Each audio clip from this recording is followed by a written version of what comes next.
Hello friends, welcome to Krishna academy. Friends, આજે આપણે picture description જોશું જે આપણે આ એક્ઝામમાં પૂછાઈ ગયેલ છે, બોર્ડની એસએસસી એક્ઝામમાં. તો આની અંદર આપણે બરાબર કે એક શેનું પિક્ચર છે, આ લિવિંગ રૂમનું છે. એક ફેમિલી બેઠું છે, તેનું આપણે ચિત્રનું વર્ણન કરીશું. બરાબર, પોઈન્ટ ટુ પોઈન્ટ જોઈએ. તો તમે આ ચેનલને સબસ્ક્રાઈબ કરી લેજો. ફ્રેન્ડ્સ, આની અંદર 300 થી 350 વિડીયો ઇંગ્લિશના પડેલા છે, ગણિતના પણ વિડીયો મૂકેલા છે. તો ચેનલને સબસ્ક્રાઈબ કરી લેજો. ક્રિષ્ના એકેડમી 1976 બરાબર સ્પેસ મૂક્યા વિના લખજો તો પણ આવી જશે. જો આપણે જોઈએ પિક્ચરનું વર્ણન, તો ચિત્ર શેનું છે? એક ફેમિલી બેઠું છે લિવિંગ રૂમમાં. તો આપણે જોઈએ સ્ટેપ બાય સ્ટેપ. તો પેલા ચિત્ર શેનું છે આપણે લખવું પડે. This is a picture of the living room of the house. આ ઘરનું લિવિંગ રૂમ બરાબર દીવાનખાનાનું ચિત્ર છે. આ ચિત્ર શેનું છે? ઘરના દીવાનખાનાનું એક ચિત્ર છે. This is a picture of the living room of the house. પછી આપણે પેલું વાક્ય શું લખીશું? A family is sitting in the room. તો આખું કુટુંબ છે એ ક્યાં બેઠું છે? બરાબર, સિટિંગ ઇન ધ રૂમ, રૂમની અંદર બેઠું છે, આ લિવિંગ રૂમની અંદર. બરાબર, તો આ ક્રિયા કેવી થાય? એમિસર વત્તા અહીંથી ચાલુ ક્રિયા લખવાની છે. આમાં ક્રિયા ચાલુ હોય તો ચાલુ વર્તમાન કાળનો ઉપયોગ કરવાનો છે. પછી આપણે આ ફાધર્સ, મધર, બરાબર, ડોટર અને સન છે. તો father and mother are sitting on the sofa. તો આપણે કયું વાક્ય લખાય? તો ફાધર અને મધર ક્યાં બેઠા છે? સોફા ઉપર બેઠા છે. બરાબર, ફાધર અને મધર ક્યાં બેઠા છે? ક્રિયા ચાલુ છે એટલે father and mother are sitting on the sofa. તો આ ગર્લ છે એ ક્યાં બેઠી છે? On the chair. છોકરી ક્યાં બેઠી છે? બરાબર, ચેર એટલે ખુરશી પર બેઠી છે. She has a mobile in her hand. તેણીની પાસે બરાબર તેના હાથમાં મોબાઈલ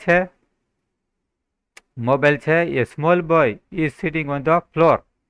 એક નાનકડો છોકરો જમીન ઉપર બેઠેલો છે. નાનકડો છોકરો ક્યાં બેઠેલો છે? જમીન ઉપર બેઠેલો છે અને પ્લેઇંગ એટલે રમી રહ્યો છે.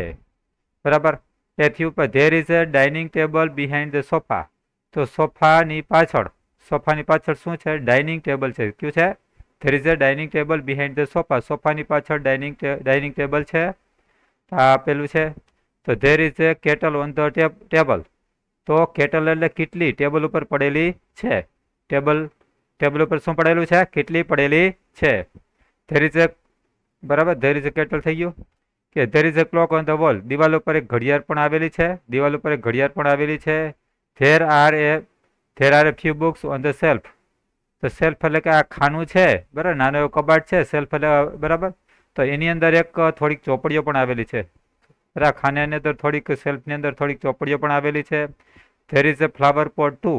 એક ફૂલદાની પણ છે. એક શું છે? એક ફૂલદાની પણ આપણે દેખાઈ રહી છે. તો આટલું બધું એનું ચિત્રનું વર્ણન છે. બરાબર, હવે આપણે સ્પીડમાં જોઈએ તો પણ જોઈ શકીએ છીએ કે this is a picture of a living room of the house. આ ઘરનું બરાબર દીવાનખાનાનું ચિત્ર છે. A family sitting in the room, કુટુંબી કે આ રૂમની અંદર બેઠું છે. ધ ફાધર એન્ડ મધર, માતા પિતા ક્યાં બેઠા છે? સોફા બેઠા છે. તો girl is sitting on the chair. તો છોકરી ચેર ખુરશી પર બેઠી છે. She has mobile in her hand. તો છોકરીના હાથમાં એક મોબાઈલ છે. A small boy is sitting on the floor and playing. તો નાનકડો છોકરો છે એ ક્યાં બેઠો છે? ક્રિયા ચાલુ છે એટલે એમિઝર વતાઈ લખવાનું છે. છોકરો જમીન ઉપર બેઠો છે અને તેના હાથમાં બરાબર રમી રહ્યો છે મોબાઈલમાં કે કોઈ પણ વસ્તુમાં. કે there is a dining table behind the sofa. સોફાની પાછળ શું છે? ડાઇનિંગ ટેબલ છે. તો ડાઇનિંગ ટેબલ ઉપર શું છે? કેટલ એટલે કેટલી છે. There is a kettle on the table ઉપર એક કેટલી છે. There is a clock on the wall. દિવાલ ઉપર એક ઘડિયાળ પણ આવેલી છે. There are a few books on the shelf. ને સેલ્ફ એટલે કે આ ખાનાની અંદર થોડીક ચોપડી આવેલી છે. There is a flower pot too. બરાબર, એક ફૂલદાની પણ આપણે અહીંયા દેખાઈ રહી છે. તો આ રીતે અહીંયા ચિત્રનું આપણે વર્ણન પૂરું થઈ ગયું છે મિત્રો. તો ક્રિષ્ના એકેડેમીને સબસ્ક્રાઈબ કરી લેજો. Okay, thank you. આના પછી પણ બીજા 4 ચિત્ર મૂકવામાં આવશે. બરાબર, એસાઇનમેન્ટના ચિત્રો છે.